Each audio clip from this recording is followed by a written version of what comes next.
ফুরফুরি নগরে টুনি ও তার মেয়ে টুনটুনি বসবাস করে। টুনটুনির বাবা ছোটবেলায় মারা যায়। একদিন টুনটুনি তার মাকে বলে, ও মা, সবার জন্মদিন ওই হোটেলটাতে হয়, আমারও জন্মদিন ওই হোটেলটাতে করো না মা।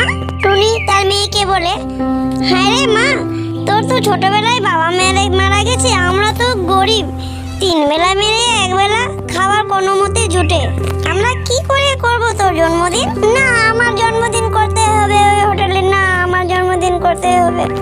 টুনি রেগে তার মেয়েকে বলে, হতচ্ছাড়ি, বারবার বলছিস গরিব আসিস, গরিবের মতো থাক, তারা তো বড় লোক, ওরা তো করবে হোটেলে পার্টি করবে, জন্মদিন করবে, তোকে সেটা দেখে দেখে করতে হবে?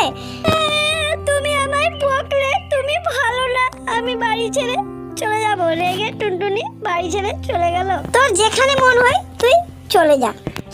টুনটুনি ওই হোটেলে গিয়ে উঠলো, দেখে সব বড়লোক পাখিদের ওখানে জন্মদিন করছে।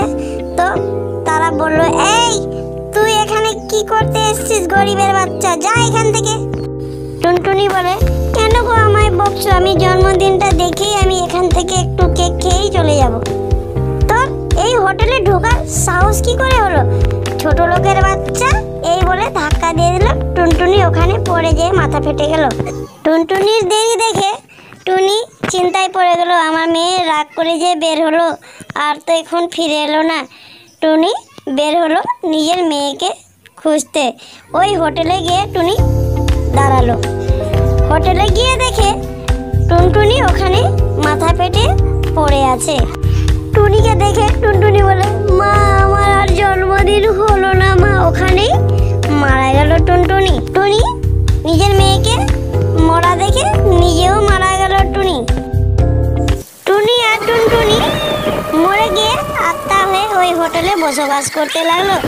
ওই হোটেলে যেই আসে তার মাংস করে খায় টুনি আর টুনটুনি। টুনি বলে, হে ঈশ্বর, এরপরে যদি আমি জন্ম নিই তো আমাকে গরিব করে পাঠায় না, কোনো একটা বড় লোক রাজার বাড়িতে পাঠায়। তাহলে বন্ধুরা, গল্পটি কেমন লাগলো কমেন্টে জানাবে। গল্পটি যদি ভালো লাগে লাইক করবে, শেয়ার করবে আর সাবস্ক্রাইব করবে। তাহলে দেখা হচ্ছে আরো একটি নতুন গল্পের সাথে। Tata, bye bye.